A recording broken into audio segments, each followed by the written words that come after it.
Santo. E imediatamente lhe caíram nos olhos como que umas escamas e tornou a ver. A seguir levantou-se e foi batizado. E depois de ter se alimentado, sentiu-se fortalecido, e então permaneceu em Damasco alguns dias com os discípulos. E logo pregava nas sinagogas a Jesus, afirmando que este era o Filho de Deus. Ora, todos que o viam estavam atônitos e diziam: não é este o que exterminava em Jerusalém os que invocavam o nome de Jesus? Para que veio precisamente com o fim de levar amarrados os principais sacerdotes? Saulo, porém, mais e mais se fortalecia e confundia os judeus que moravam em Damasco. E demonstrando que e decorrido muito dia, os judeus deliberaram porém o povo dele chegou ao conhecimento de Saulo, e dia e noite guardavam as portas para não o matar. Que Deus abençoe as suas palavras, a sua palavra especificamente nesse momento nos nossos corações. Amém? Lembro daquelas coisas que eu digo para os irmãos. Esse não é o momento da gente estar pensando em uma outra coisa. Aquela história que eu contei aqui de Paul Yong-Shu, a igreja do Senhor que mais cresce é a igreja dele, porque na hora que o Senhor está falando, o som do Senhor está falando. Vamos orar agora, para que as nossas mentes se tornem cativas à palavra dele, para que a gente possa estar ouvindo o que ele tem para nos dizer nesta noite. Ó Deus e Pai, queremos nesta noite, meu Deus, ouvir a tua voz. Por isso, Paizinho querido, nós te pedimos que o Senhor, ó Deus, abra os nossos olhos e o nosso entendimento para compreendermos a grandeza da tua palavra. Eu quero me esconder atrás da tua cruz, para que o teu nome seja glorificado nesta noite, nesta igreja. É a oração que te faço, em nome de Jesus. Amém. Meus queridos, eu queria estar falando algumas coisas. A minha experiência, eu sei que pode ser a experiência dos irmãos, mas essa pandemia me trouxe a repensar muito a minha vida. Eu fico em casa, no travesseiro, pensando muito sobre essa questão de pandemia. Obrigado. E eu fico pensando o que Deus está querendo nos mostrar, se Ele é Senhor sobre todas as coisas. O que Ele está querendo nos mostrar neste momento? O que a gente pode tirar dessa palavra? Se lá em Romanos 8, diz assim, olha, todas as coisas contribuem para o bem daqueles que amam a Deus. Eu fico pensando o que isso, essa pandemia vem contribuir para o bem daqueles que amam a Deus. E eu fiquei pensando numa série de coisas. E eu disse, Senhor, se há um propósito para tudo isso, eu não quero ser o mesmo pastor. Eu não quero viver as mesmas coisas que eu vivia antes dessa pandemia. Eu quero ter um evangelho mais eficaz, um evangelho que faça muita diferença. E algumas coisas eu comecei a pensar na minha vida e vi pessoas morrerem, parentes. Quem não teve um parente próximo que morreu ou sofreu com essa Covid? E eu comecei a pensar que a gente precisa repensar a igreja. Nós precisamos repensar esse evangelho. E aí, eu já disse aos irmãos, eu tenho uma formação em história, eu comecei a ver os 2000 anos de igreja, que durante esses 2000 anos houve muitas pestes, duas principalmente, que quase dizimaram Roma. E, por incrível que pareça, nesse período de pandemia, a igreja do Senhor cresceu muito. E eu então, pensando num título da mensagem que nós iríamos falar hoje, eu pensei em estar falando que é tempo de reagir. Aproveitando uma deixa da campanha de missões, eu pensei que é tempo da gente reagir. E por que eu pensei isso?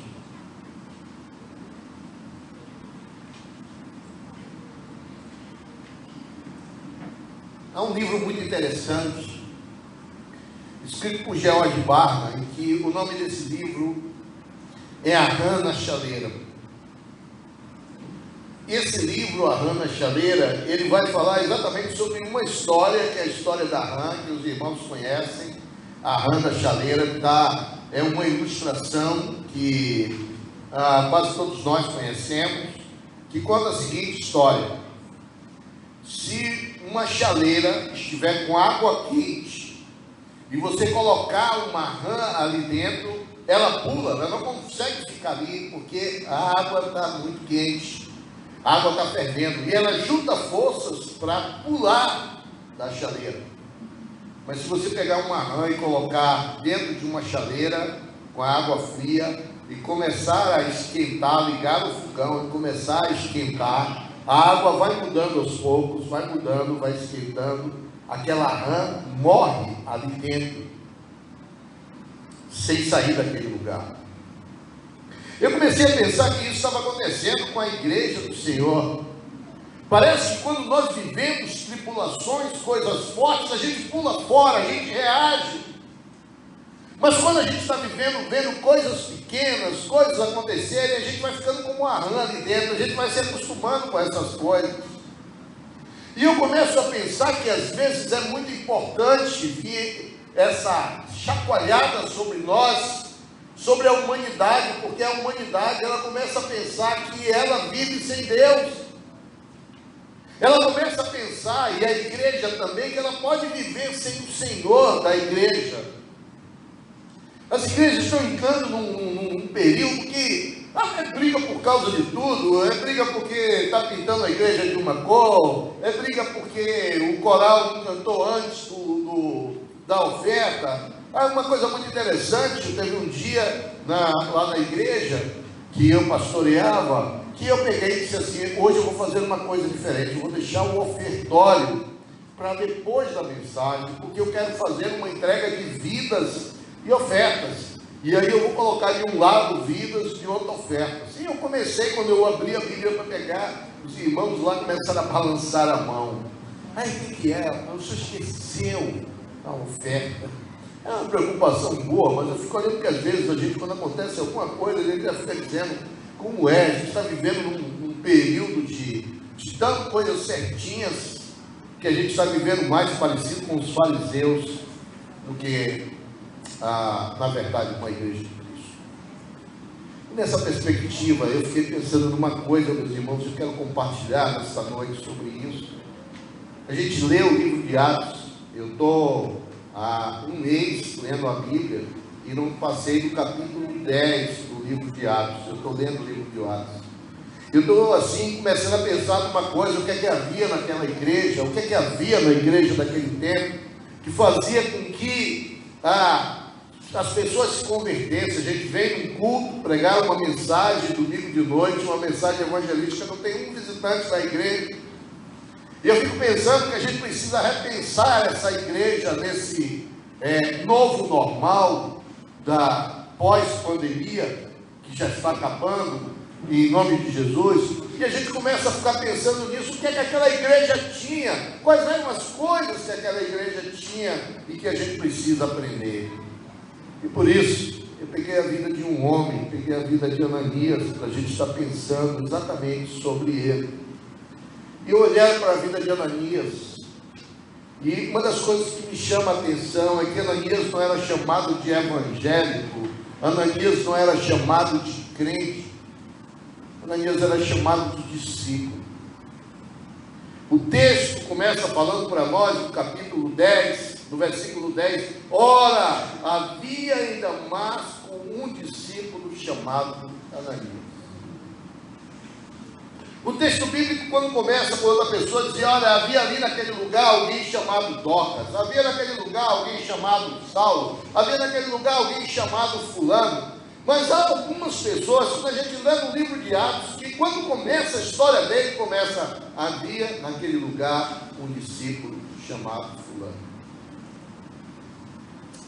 Sabe, refletindo um pouquinho sobre a vida de Ananias, no final dessa mensagem, meu desejo que a gente possa dizer assim: havia ali em Pernambués, na rua São Paulo, uma igreja, e havia ali um discípulo chamado fulano.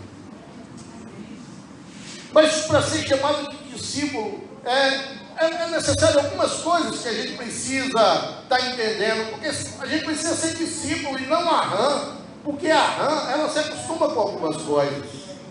E eu gostaria de ver algumas qualidades em Ananias para a gente estar pensando. Primeira coisa, por que eu coloquei o título da mensagem é tempo de reagir? É tempo de reagir porque o mundo não tem tempo. É tempo de reagir porque o mundo não tem tempo. Olha, é interessante, meus irmãos, quando a gente ouve essa expressão de discípulos de Jesus. Ora, havia em Damasco um discípulo chamado Ananias e disse-lhe o Senhor numa visão: Ananias. Ao que ele respondeu: eis-me aqui. A expressão eis-me aqui é uma expressão muito interessante de quem quer ser discípulo de Jesus. A gente olha que nós estamos vivendo num tempo e há algumas coisas na nossa mente que nós precisamos estar mudando, e a gente precisa estar mudando sobre isso. É aquela ideia de que quando Jesus chamou aqueles pescadores para trabalhar, que aqueles pescadores não voltaram ao seu trabalho. A gente pensa que eles viviam o tempo todo com Jesus, dormiam com Jesus, que eles não tinham casa, não faziam uma outra coisa. Mas o livro de Atos, ele vai tirar de nós essa visão que nós temos, que pessoas que Deus chamavam eram pessoas que na verdade eram pessoas que tinham seus afazeres diários, que tinham um bocado de coisas para fazer, mas ele tinha uma coisa interessante: eles tinham tempo para o Senhor. Nós estamos vivendo num mundo que não tem tempo. Meus irmãos, e como eu já disse, algumas coisas eu estou refletindo sobre a minha vida.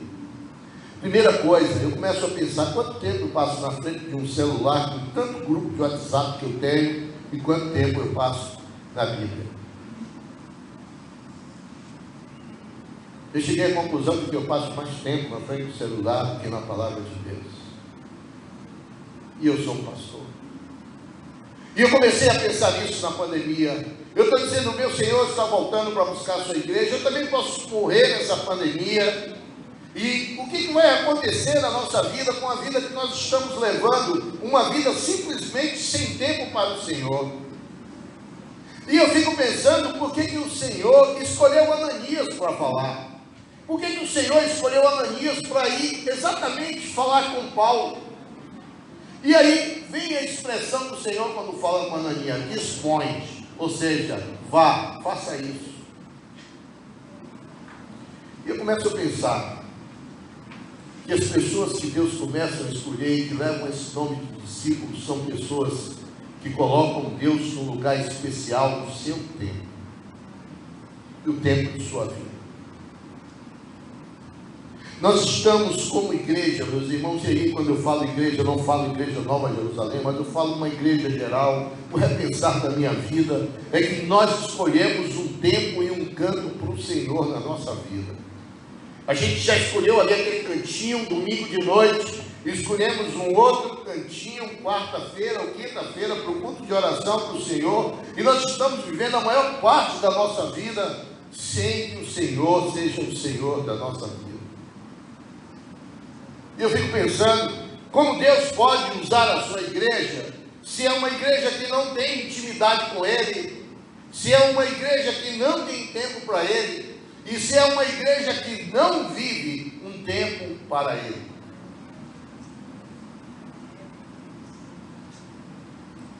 Me envergonhei como pastor disso. Alguns grupos, eu estou olhando para os amigos e dizendo assim: olha, eu queria dizer para vocês que é muito importante estar com vocês, mas quem quiser falar comigo, fale no privado. Porque a gente está vivendo um mundo em que a gente está gastando muito tempo com coisas que são fúteis, e a igreja do Senhor está perdendo tempo. E quando o Senhor tem chamado muito de nós, a gente não pode dizer como Ananias: eis-me aqui. E aí o Senhor está dizendo: dispõe-te, ou seja, arranje tempo, vá ali onde está Saulo, eu tenho uma missão para vocês. Mas a gente às vezes está dizendo: essa missão domingo de noite, das 5 às 7, se for, eis-me aqui, Senhor. Ou se for na quarta ou na quinta, durante o período de oração, eis-me aqui. Mas enquanto isso, pessoas estão morrendo de Covid, nossos vizinhos estão sofrendo, mas nós estamos ali pertinho daquelas pessoas, mas não estamos fazendo absolutamente nada, porque nós não conseguimos ouvir a voz do Senhor. E por isso, apesar de a expressão eis-me aqui ser uma expressão de Jeremias, ser uma expressão de Isaías, ser uma expressão de Ananias, mas é uma expressão que não temos percebido no povo do Senhor. Discípulo é alguém que tem tempo para o Senhor. Reage. É tempo de viver quando um povo, uma nação, não tem tempo para o Senhor. Segunda coisa interessante que me chamou a atenção nesta frase e nessa ideia: havia em Damasco um discípulo chamado Ananias. É que discípulo é alguém que obedece. É tempo de reagir, porque vivemos no tempo de desobediência. Vamos, em 1971, aconteceu uma coisa da minha vida. Em 1971, eu estava com 13 anos, eu gosto de futebol, e meu irmão estava com 5 anos de idade, e meu pai levou a gente para a reinauguração do estádio da Fonte Nova. A primeira reinauguração do estádio da Fonte Nova, quando inauguraram aquela parte superior do estádio. E lá naquele dia do jogo, em março de 1971, quando a gente estava assistindo o jogo, alguém gritou: o estádio está desabando.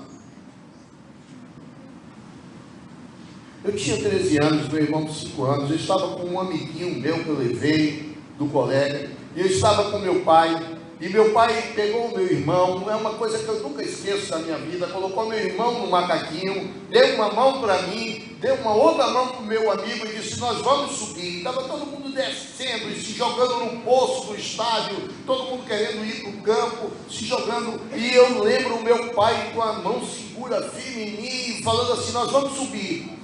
E aí nós começamos a subir.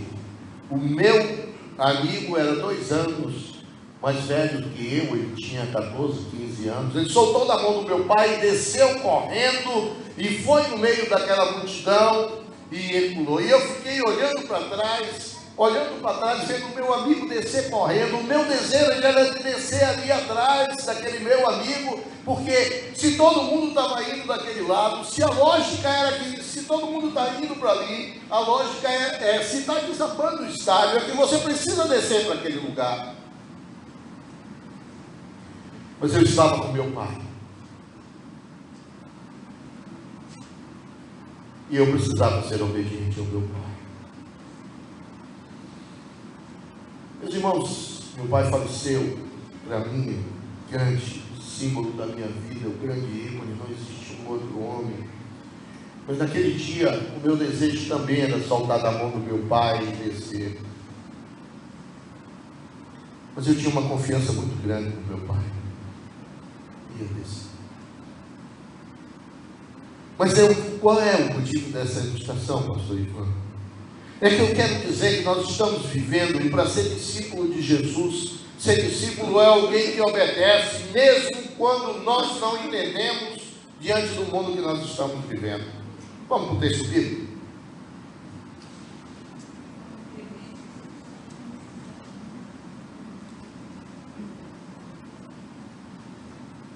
Olha a ordem de Deus para Ananias. Então o Senhor lhe ordenou, versículo 11: dispõe-te e vai à rua que se chama direita, e na casa de Judas, procura por Saulo, apelidado de Tarso, pois ele está orando, e viu entrar um homem chamado Ananias e impôs as mãos para que recuperasse a vista. Ananias, porém, respondeu: Senhor, que muito tenho ouvido a respeito deste homem, quanto mais tem feito ao teu santo nome, aos teus santos em Jerusalém, e para que trouxe autorização dos principais sacerdotes para prender a todos que invocam o seu nome. Mas o Senhor lhe disse: vai. Meus irmãos, quando estava preparando essa mensagem, eu chorei também. Eu chorei por causa de uma coisa. Imagine se Deus falasse para mim: olha, tem alguém que está querendo matar você, mas eu quero que você vá e fale com essa pessoa que está querendo matar. E eu comecei a pensar: você iria? Eu comecei a pensar: meu Deus, tem misericórdia de mim. Eu comecei a chorar porque eu olhei que a gente, quando olha para a vida de Ananias, a gente começa a perceber o seguinte: Paulo levava de rua a Damasco, Paulo estava prendendo os crentes, levando para o Sinédrio, estava uma perseguição muito grande, muitos crentes se escondendo, e Deus chega para ele e diz assim: Ananias, eu quero que você vá a tal lugar orar por Saulo. Meus queridos, duas lições eu tiro desta visão. Primeiro, é que nós não estamos vivendo o período das profecias, nós estamos vivendo o período das profetadas. É um monte de gente dizendo: vai, faz isso, que Deus me falou, que Deus me disse aquilo, que Deus me falou. Que quando a gente olha, ele é um texto que não bate com esse texto bíblico. Porque esse texto bíblico mostra duas coisas. Primeiro, mostra Deus falando com uma pessoa através de uma profecia, mas mostra a confirmação dessa profecia em um outro lugar. Ou seja, quando o Senhor fala com Ananias, diz assim: Ananias, você vai na rua chamada direita, você vai falar com um homem chamado Saulo, porque ele sabe que você vai entrar lá. A gente olha primeiro, diz assim: a profecia é algo que se cumpre e que há confirmação disso. A palavra de Deus não deixa dúvida. A palavra de Deus não é uma palavra que para um é uma coisa, para outro é outra coisa. E segundo, a palavra de Deus é para se cumprir mesmo que não entenda. Naquele dia, quando eu subia aquela escada para a Fonte Nova, eu subia orando, e eu dizia assim: Senhor, eu estava começando minha vida como embaixador, eu dizia: Senhor, nós vamos morrer, porque esse estádio está desabando, eu estou subindo a escada, meu pai está indo para a parte alta do estádio, exatamente onde construiu, que dizendo que estão desabando, mas eu tinha algo que era mais forte dentro de mim, que era algo que dizia assim: obedeça, ele é seu pai. Muitas vezes, meus irmãos, e eu gosto de dizer isso para os jovens, a palavra de Deus diz: qualquer relação sexual fora do casamento é pecado. Mas chega aquele rapaz bonitinho e fala assim: olha, se não acontecer isso com a gente, fulana, beltrana me oferece isso, por que você não me oferece? E você fica pensando: será que eu cedo para acontecer isso na minha vida ou não? E a gente olha para o terreno da lógica e diz assim: o terreno da lógica diz que não é para eu fazer isso. Mas quando a gente olha para a palavra de Deus, diz: obedeça, mesmo que você não entenda. Uma questão muito interessante é que às vezes a gente, quando vai pensar nisso, a gente diz assim: olha, mas eu vou me enfraquecer. Eu me enfraqueço porque às vezes isso acontece com o Senhor. Aí eu olho para a vida de Ananias, e Ananias é alguém que contesta o Senhor. Quando o Senhor fala com ele, ele olha para o Senhor e diz: Senhor, esse cara, ele está vindo para matar, ele está vindo para prender, ele está vindo com ordem, ele está perseguindo o seu povo. Ananias apresenta as razões dele, que mostra que nós temos um lado que questiona as coisas de Deus. Isso é bom. Deixa eu te dizer uma coisa. Como psicanalista, se a gente não tivesse uma capacidade de pecar, nós não seríamos santos. Sabia disso? Se não houvesse a possibilidade de você fazer alguma coisa, como é que você poderia ser santo de você não fazer? Entra Johnny nessa história. Quando eu posso fazer e não faço, aí é que eu me torno santo. Quando eu digo assim: eu poderia fazer isso e não faço, eu me torno santo disso. Mas se fosse alguma coisa que não faz o menor sentido para a minha vida, como eu seria santo se aquilo não me atrai? Mas geralmente é o medo, é aquilo que está dentro de nós, que desafia essa parte humana nossa. Quando nós provamos a nossa fé, é exatamente quando nós nos colocamos contra alguma coisa. Eu disse para minha mulher, uma certa vez, eu vou ficar 6 meses sem beber Coca-Cola. E ela falou assim, você não vai aguentar. É interessante que você pode dizer assim, como você pode estar pensando nessas coisas. Não faz o menor sentido para você que não bebe, mas para mim, bebo faz uma diferença tremenda. Quando você diz assim, eu vou abrir mão disso, e aí vem a história do jejum, quando você começa a jejuar e dizer para o Senhor, Senhor, eu preciso comer, mas eu não vou comer, porque eu faço isso, porque eu quero alcançar a tua misericórdia, a tua graça. Para Ananias era difícil entender aquilo. Como alguém que persegue o povo de Deus, alguém que está naquele lugar, é alguém que Deus está mandando ele ir de encontro àquela pessoa. Sempre, meus irmãos, que acontece algo que Deus fala conosco, haverá uma bênção e haverá uma descoberta que nós ainda não alcançamos. É uma coisa que eu oro muito para a igreja, é que a igreja precisa viver as experiências com Deus. Eu já contei essa ilustração aqui da penúltima vez que aqui estive, mas eu quero contar uma vez para os irmãos.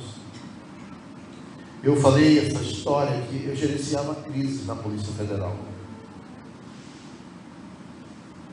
Era um marginal que foi assaltar a Caixa Econômica e a polícia chegou, ele está com um refém. A minha missão era ir lá conversar, para fazer com que ele se pegasse, e gerenciava crise. Eu estava num lugar aqui, Ribeira do Pombal, povoado de Mirandela, tinha alguém até aqui da igreja que conhecia esse lugar, e eu contei essa história.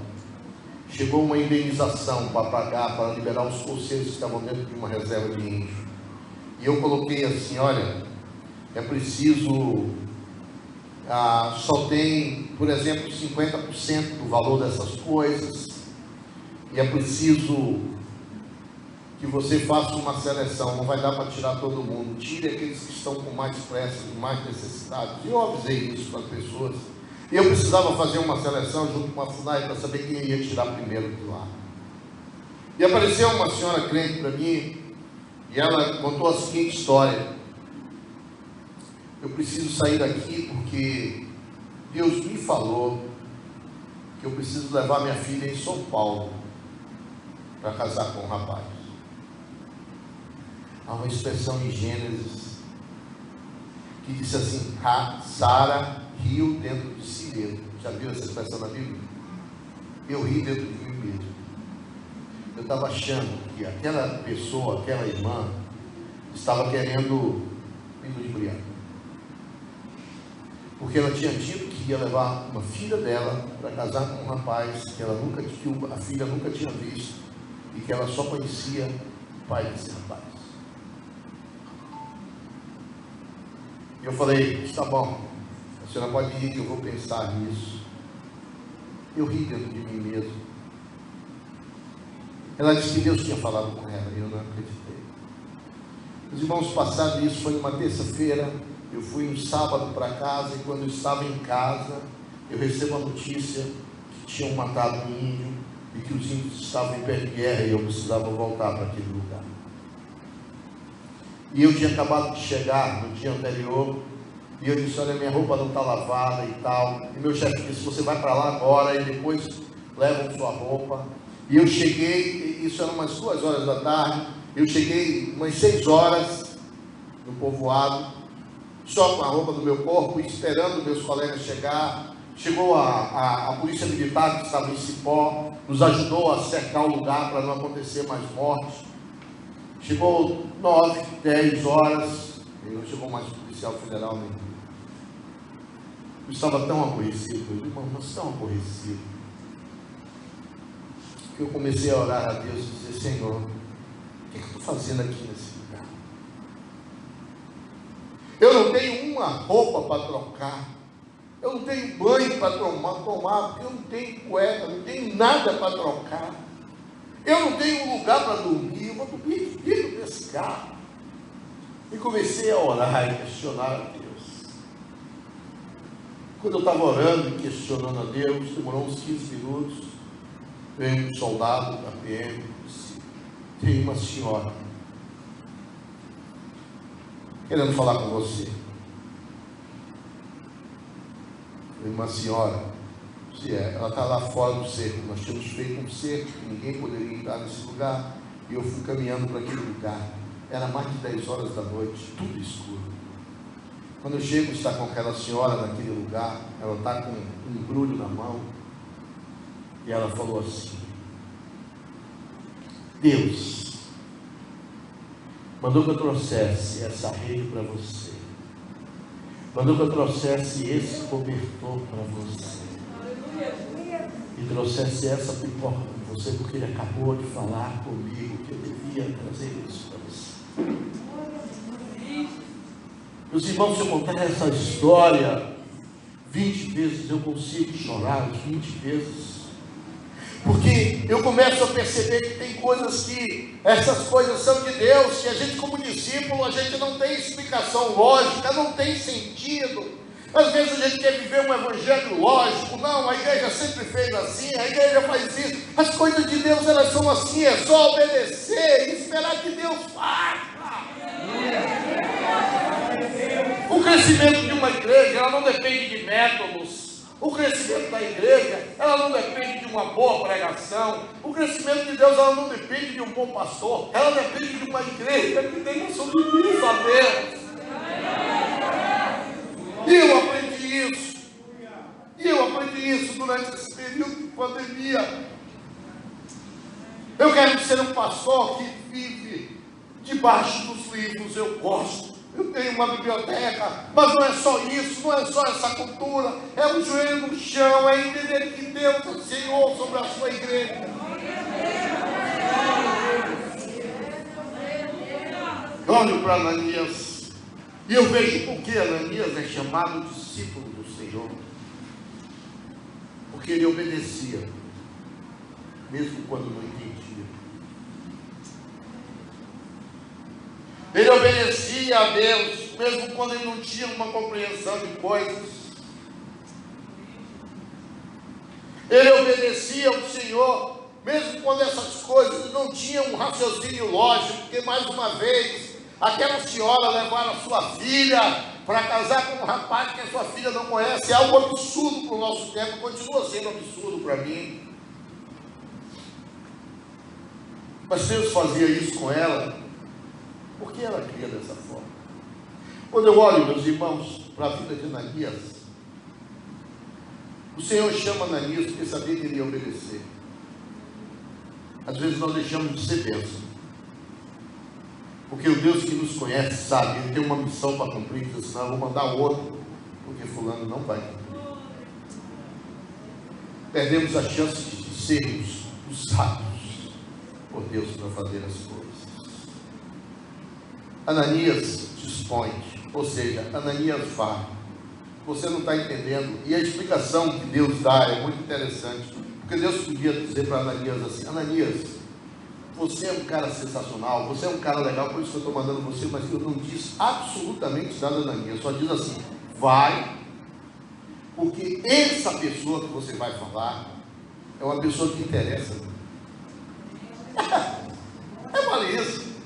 Vai dizer assim: Ananias, eu vou te proteger, Ananias, eu vou fazer isso com você, Ananias, não se preocupe, a igreja vai olhar para você com um olhar diferente. Deus não diz absolutamente nada, só diz o seguinte: a sua missão é porque aquela pessoa que você vai falar é alguém que eu quero para fazer uma grande missão na minha vida.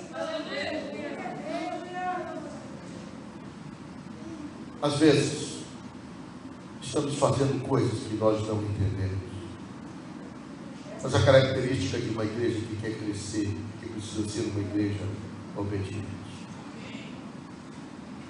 Terceira e última coisa, meus irmãos, para encerrarmos esse sermão, é tempo de reagir. O Porque nós estamos vivendo um tempo de incredulidade. Ananias era alguém que cria. Pastor, onde é que está isso na palavra de Deus? Abra a sua Bíblia, vamos lá ver. É interessante quando a gente começa a ver isso. Olha só. Aí o Senhor diz, mas o Senhor lhe disse, vai, porque este é para mim um instrumento escolhido para gerar seu nome perante os gentios, reis, bem como perante os filhos de Israel. Pois eu mostrarei quanto importa sofrer pelo seu nome. Olha o versículo 17. Então Ananias foi, entrando na casa, e pôs sobre ele as mãos, dizendo: Salve, irmão, o Senhor me enviou a saber, o próprio Jesus, que te apareceu no caminho, por onde vinhas, vai, recupere a vista e fique cheio de Espírito Santo.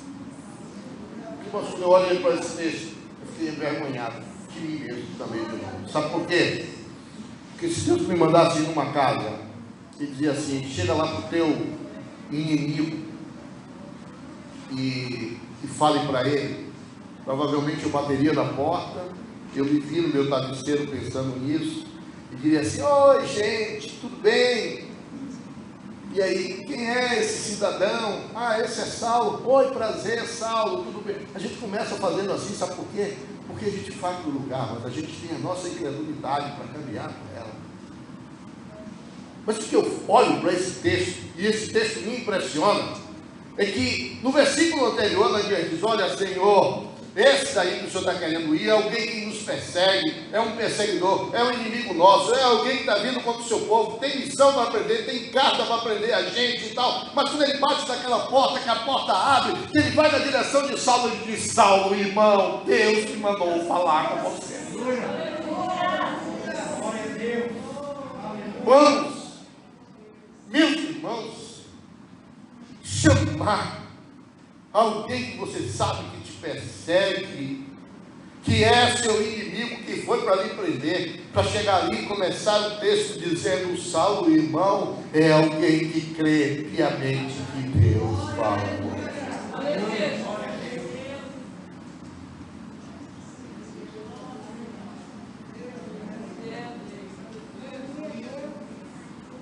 Saulo, irmão, não sei como estavam as pernas de Ananias, provavelmente trêmulas, porque ele era humano, provavelmente com medo no coração, porque ele era humano. Mas ele começa a sua fala, o seu discurso com Saulo, dizendo: Saulo, irmãos, essa igreja, esses discípulos me impressionam. E ele vai mais além. Ele diz: Saulo, irmão, o Deus que falou com você, que eu viria aqui, é o Deus que falou comigo, e eu vou impor as mãos e você vai voltar a enxergar. Querido, eu fico pensando num monte de coisa.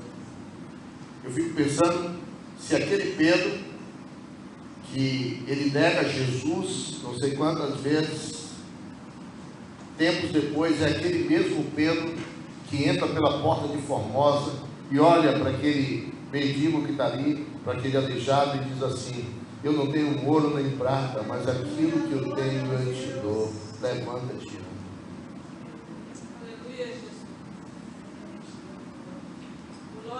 Eu começo a pensar isso, meus irmãos. Isso mostra a nossa inconstância no viver, mas isso também nos mostra uma outra realidade.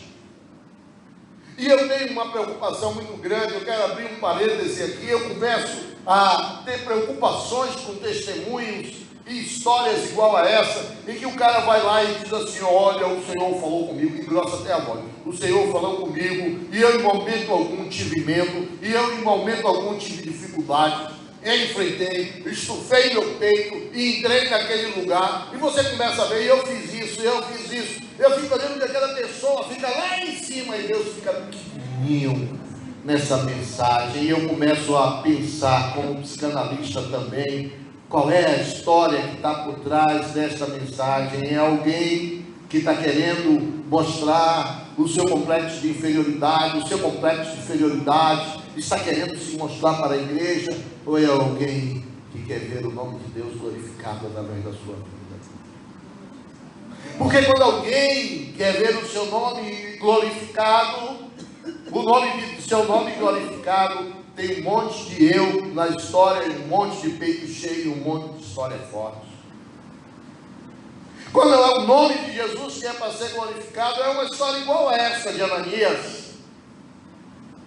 Saulo, irmão, o Senhor me mandou ir falar com você, e pôr as mãos e orar por você. Sabe quem é aí o tempo todo glorificado? Sabe quem é o tempo todo o artista principal do milagre? Sabe quem é o todo? O autor principal é sempre Deus.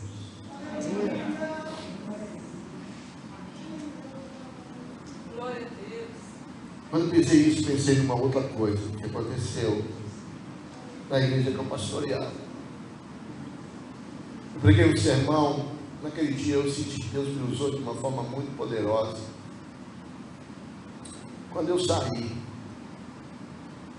eu estava começando meu ministério e eu gostava de ir à porta para apertar a mão dos irmãos e ver aqueles que faltavam culto e tudo. E eu dizia: você está um cara que quer você ir e tal. Eu ia para a porta para fazer. Mas eu dizia assim: tem uma oração silenciosa, ensinava o pós-lúdio, os irmãos ficavam sentados e eu ia andando para a porta. Um irmão levantou correndo, chegou, segurou na minha mão, disse: boa noite, pastor, que Deus abençoe, olha pelo meu filho que está morrendo de febre, e foi embora. Ele chega num outro culto de oração e disse assim: o Senhor me falou que eu precisava ser o primeiro a levantar da igreja e pregar na mão do pastor, que se eu fizesse isso, meu filho ia ser curado. E quando eu cheguei em casa, o meu filho estava curado. E quando eu olhei para mim, digo assim: tem pastor que conta, foi porque ele pegou na minha mão, foi porque ele me saiu o poder.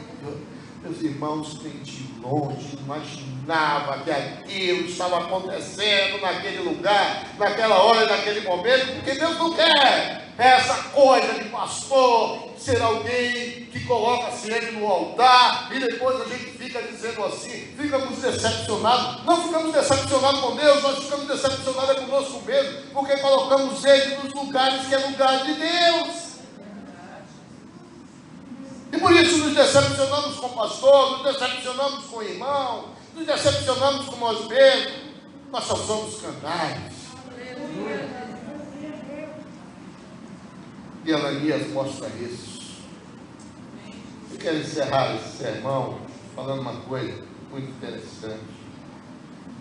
Não há mais nada, em momento algum mais no livro de Atos, essa figura de Ananias, ela vai aparecer, senão no texto de Atos 22. Está lá. Sermão textual tem isso. Atos 22, de 12 a 15, diz assim. É Paulo contando uma história.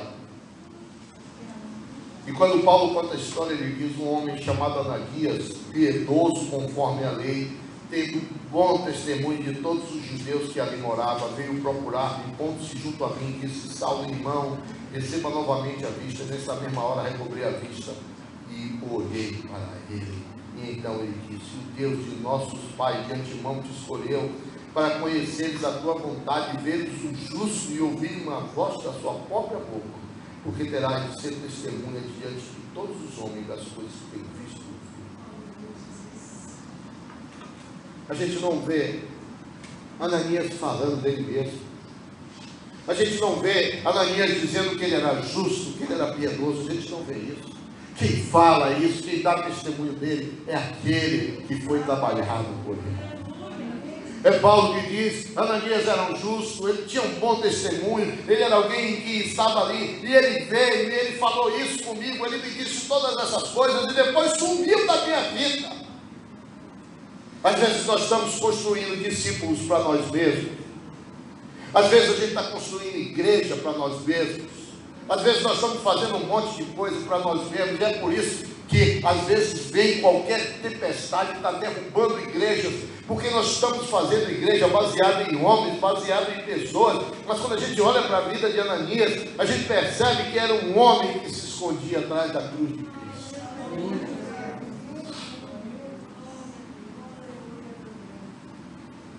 Hans na chaleira.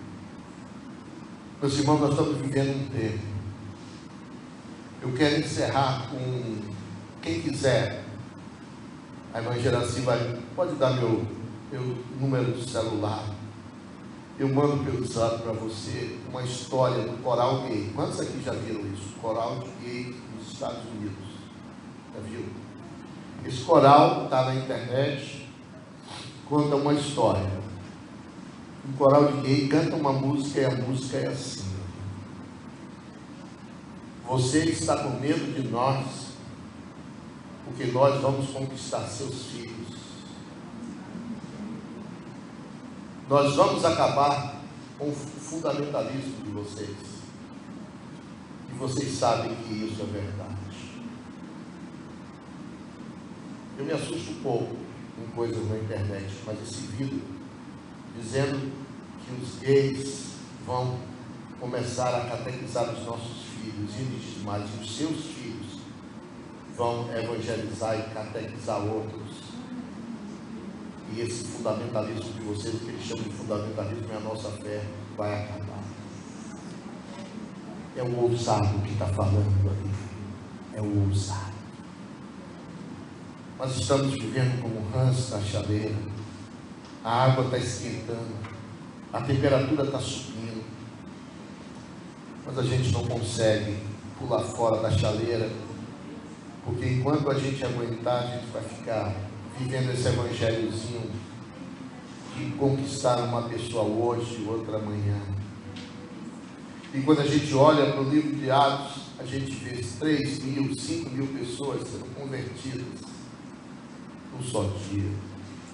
Quando a gente olha para a vida de Ananias, a gente olha um cabra como Saulo, dizer assim: esse homem piedoso e de testemunho, ele consegue mudar esse lugar. Minha oração nesse dia de ceia é que você seja um discípulo de Jesus, um discípulo que tem tempo para Ele, um discípulo que obedece a Ele, e um discípulo que crê no sobrenatural de Deus na sua vida. Que Ele nos abençoe. Amém. Vamos curvar nossa cabeça. Glória a Deus, aleluia, Jesus. Grande Deus, Deus maravilhoso, Deus tremendo, meu Deus. É hora de refletir sobre isso. Ter sido discípulo, evangélico, crente, membro da Igreja Nova de Jerusalém, que eu tenho sido. Havia em Damasco um discípulo chamado Ananias. Qual é o resultado da missão de Ananias? Ele vai para uma missão porque ele tem tempo para Deus. Ele vai numa missão porque ele crê mesmo sem entender. E ele vai numa missão porque ele tem uma fé muito forte. Ele consegue persuadir aquele que depois de Jesus vai ser o maior pregador do Evangelho de todos os tempos. Tudo começou quando Deus falou na casa de Ananias com ele: vai, porque eu preciso de você. Não sei, nesse bairro deve ter um grande traficante, nesse bairro deve ter alguém que assusta o povo de Deus, que assusta esse mundo, mas que pode ser conquistado por você, porque Deus fala no coração dele e fala no seu coração. E se Deus disser para você, vá, é esse cabra que vai mudar a história de Pernambuco. Deus está precisando de gente que cresça. Pai, tem misericórdia de nós, Paizinho querido, nos faz uma igreja com experiência, nos faz uma igreja desafiadora, nos faz uma igreja ousada. Nós queremos ser diferentes depois de passar essa pandemia. Quanto tempo ficamos sem estar reunidos na tua casa? Mas, ó Deus, percebemos que o teu evangelho não é só ir à igreja. Percebemos que o Senhor quer muito mais de nós. Ó Deus, nos incomoda nesta noite. Fala conosco, porque nós queremos ser obedientes, termos tempo para o Senhor e viver com a fé que o Senhor nos ensinou. É a oração que nós fazemos, em nome de Jesus. Deus nos abençoe. Vamos viver a nossa ceia. Eu convido o Ministério do Louvor para estar cantando uma música. Nós estaremos agora indo para a nossa ceia.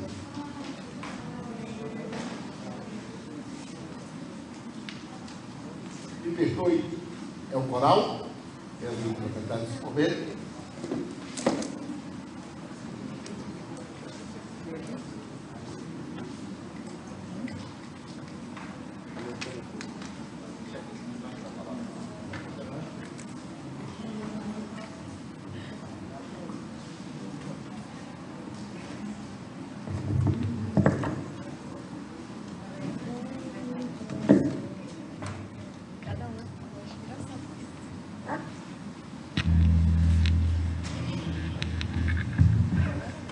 Meus queridos irmãos, eu não sou sacramentalista. Sacramentalista é alguém que acha que porque vai tomar ceia, vai acontecer alguma coisa especial na sua vida. Não somos sacramentalistas, porque como batista, nós acreditamos que aqui é um memorial. Mas eu penso muito, meus irmãos, quem pode tomar essa ceia? Se o governador do estado chegasse aqui, alguém quisesse agradar o governador do estado, podia dizer: governador, o senhor participe da ceia aqui conosco. Não é bíblico. Chegar o presidente da república e dizer assim: senhor, passe conosco aqui essa ceia, tome essa ceia conosco. Não é bíblico, a menos que ele seja lavado e redimido no sangue de Jesus. Porque esse momento é muito claro na palavra de Deus. Esse é um momento dos santos, daqueles que estão com a sua vida, que se examinaram e disseram assim: eu posso participar desse momento. Ai, Marquinhos. E nós precisamos viver isso, ter alegria nesse momento. Nós somos separados por Deus, e não tem momento mais sublime para demonstrar o quanto somos separados como neste momento. É por isso que eu te convido, se você já fez esse exame interior, a sua vida é uma vida já examinada e você quer participar desse momento, fique em pé. Nós vamos compartilhar esse momento na presença do Senhor. Convido os diáconos da igreja para estarem aqui conosco. Momento de alegria, momento de muita alegria, da gente estar nessa hora participando desse momento. Vamos lá.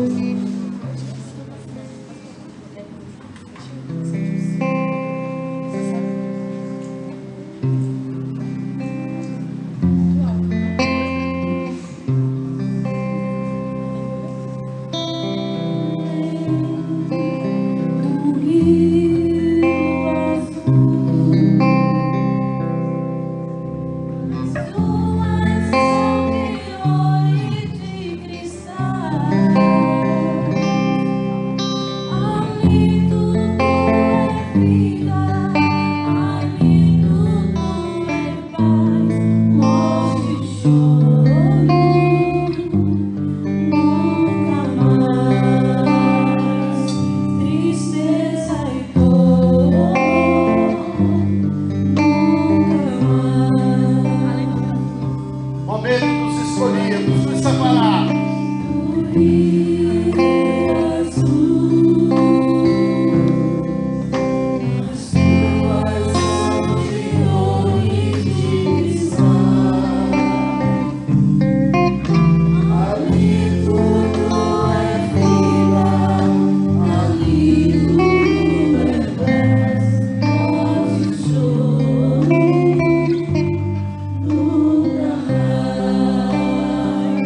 Tristeza e dor.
acaso toda ceia ele é lido. É um texto de 1 Coríntios capítulo 11, versículos 23 em diante, que diz assim: porque eu recebi do Senhor que também vos entreguei, que o Senhor Jesus, na noite em que foi traído, tomou o pão e, tendo dado graças, o partiu e disse: isso é o meu corpo, que é dado por vós, fazei isso em memória de mim. Por semelhante modo, depois de haver ceado, tomou também um cálice, dizendo: este é o cálice da nova aliança do meu sangue. Fazei isso todas as vezes que bebedes em memória de mim. Porque todas as vezes que comerdes esse pão e bebedes o cálice, anunciai a morte do Senhor até que ele venha. E uma historinha, porque que esse texto foi lido na igreja de Corinto. A igreja se reunia para fazer a ceia, mas depois a igreja começa a receber pessoas pobres e pessoas ricas. E todo mundo trazia o seu alimento de casa. Eu gosto de contar essa história para a gente não se perder na linha do tempo. Então os ricos iam com seus cálices de ouro e se juntavam no seu grupo de ricos e levavam comidas caríssimas para o templo. E os pobres se juntavam do outro lado e comiam um pouquinho que tinham. E o Senhor disse assim, Paulo, o Senhor fala com Paulo, e Paulo disse: se vocês se juntam para fazer isso, vocês não entenderam o que é a ceia. Se alguém tem fome, se alguém quer comer muitas coisas, faça isso na sua casa. A ceia do Senhor, ela tem um sentido muito grande, é um sentido de igualdade, é o sentido de comunhão, é o sentido de se olhar para dentro de si mesmo, de se achar cada vez mais humilde. E graças a Deus que a igreja da Reforma pensou em algo maravilhoso, que é os nossos cálices serem iguais. Que coisa maravilhosa. Os pães que nós cortamos são iguais. Que coisa maravilhosa. E a igreja do Senhor também fez um ritual que é maravilhoso. Sabe por que é os diáconos que servem a igreja? Porque tem que ser o maior que tem que servir o menor. Então por isso os diáconos, que são os oficiais da igreja, são eles que servem a igreja. E aí o pastor, ele tem que servir os diáconos, porque ele é o líder maior da igreja. Aí ele serve os diáconos. Mas ao mesmo tempo ele chama alguém para compartilhar também, para servir a ele. Nessa noite eu chamei alguém que também está indo para essa caminhada de sofrimento, porque a vida de pastor é de sofrimento, para estar compartilhando comigo esse plano. João está no seminário, e ele em breve vai saber o peso dessa escolha que ele fez. Ele vai estar orando, pedindo a misericórdia de Deus, e depois nós estaremos participando desse momento.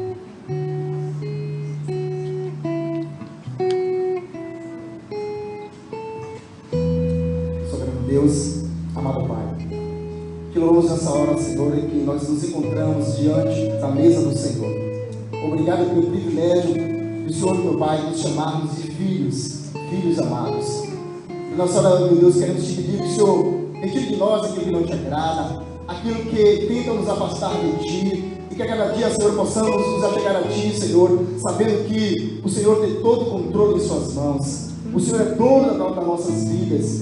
Então, meu Deus, que possamos participar dignamente deste primeiro elemento, Senhor, discernindo bem, meu Pai, o Teu corpo, que foi dilacerado na cruz do Calvário, para que pudéssemos estar aqui nessa noite reunidos como igreja do Senhor, comungando este pão. Ó Espírito Santo, continua conosco, não se retire de mim, não se retire da tua igreja, porque queremos, meu Pai, cada dia, Senhor, descer no degrau, Senhor, da humildade, entendermos que o Senhor é tudo, e o Senhor é Senhor de nossas vidas. Fica conosco, continua conosco, meu Pai, é o que nós choramos, uma missão de Jesus para a glória de Deus. Amém. Eu queria que você não usasse agora esse cálice que você tem, mas você tocasse com o seu irmão do lado, dizendo: Jesus vai voltar. Esse é o sentido. Já pensou se o irmão que você vira para o lado é alguém que você está de mal, você está vivendo uma dificuldade com ele, mas esse é o momento que você está dizendo: Jesus vai voltar.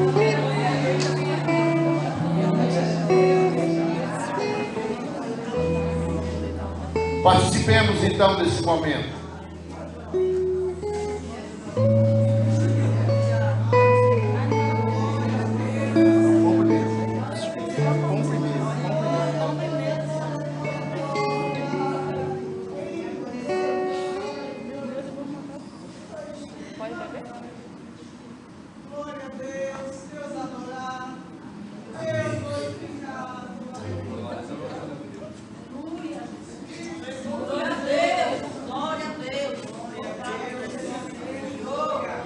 Podem sentar, meus irmãos.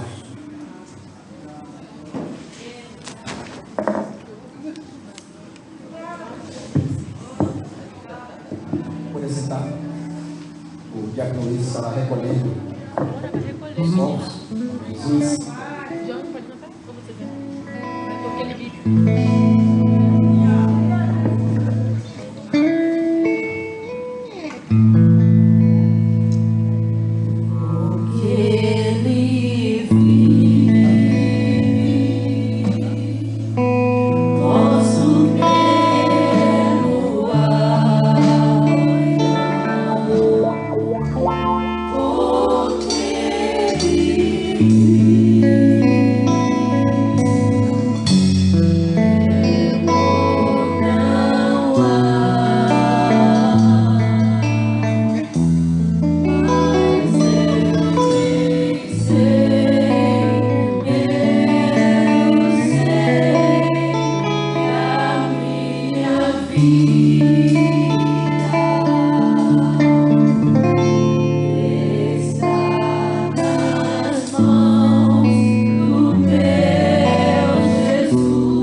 Você vai pensar por pessoas que precisam ouvir a palavra de Deus.